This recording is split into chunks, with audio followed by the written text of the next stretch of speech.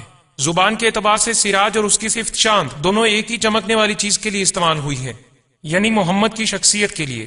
اب یہ بات بالکل واضح ہو گئی کہ منیر کا مطلب چمکنے والی چیز ہرگز نہیں ہے، اور یہ مطلب کسی اور آیت میں نہیں۔ اگر محمد کے دور کے لوگ یہ سمجھتے تھے کہ چاند چمکتا ہے تو وہ ٹھیک تھے، جیسا کہ موسیٰ کے دور کے لوگ یہ سمجھتے تھے کہ سورج برتر روشنی دیتا ہے اور چاند کمتر، اور وہ ٹھیک ہی کہتے تھے۔ لیکن اگر آپ لوگ اس بات پر بازید ہوں کہ عربی کے الفاظ نور اور منیر منقص کردہ روشنی کے معنی میں ہیں، تو پھر قرآن میں اس کا مطلب ہے کہ محمد سورج کی مانند اور اللہ چاند کی مانند۔ کیا ڈاکٹر نائک یہ کہنا چاہتے ہیں کہ محمد روشنی کا مرکز ہے اور اللہ اس سے روشنی منقص کرتا ہے؟ یہ بے تکے سائنسی دعوے کس بنیاد پر کیے گئے ہیں؟ کوئی بھی مسلمان اس کی تائید نہیں کرے گا اگر وہ قرآن سوچ سمجھ کر پڑھتا ہے۔ آج شام اس مذاکرے میں اس موضوع پر دیانت دارانہ بحث کرنا بہت مشکل لگ رہی ہے، بلکہ ناممکن ہے۔ اب ہم قرآن اور پانی کے دور عمل کو دیکھتے ہیں۔ کچھ مسلمان مصنفین کا دعویٰ ہے کہ قرآن نے سائنس کی تحقیقاتی ترقی سے بھی پہلے پانی کے دور عمل کو بیان کیا ہے۔ پانی کا دور عمل اصل میں ہے کیا؟ آپ اس سلائیڈ کو غور سے دیکھیں، آپ 4 مراحل دیکھیں گے۔ پہلا مرحلہ بخارات کا ہے، پانی سمندر اور زمین سے بخارات میں تبدیل ہو جاتا ہے۔ دوسرا مرحلہ بادلوں کا بننا ہے۔ تیسرا مرحلہ بارش کا برسنا ہے۔ چوتھا مرحلہ بارش کا پودوں کی نشو و نما کا باعث بننا ہے۔ یہ بات تو معقول لگتی ہے، ہر کوئی دوسرے، تیسرے اور چوتھے مرحلے سے واقفیت رکھتا ہے، حتیٰ کہ یہ تو دیہاتی لوگ بھی جانتے ہیں کہ پہلے بادل آتے ہیں، پھر بارش برستی ہے اور پھر پھول اگتے ہیں۔ پہلے مرحلے کے بارے میں کیا کہیں گے؟ ہم ان بخارات کو دیکھ تو سکتے نہیں چونکہ مشکل ہے، قرآن میں پہلے مرحلے کے بارے میں ذکر ہی نہیں ہے۔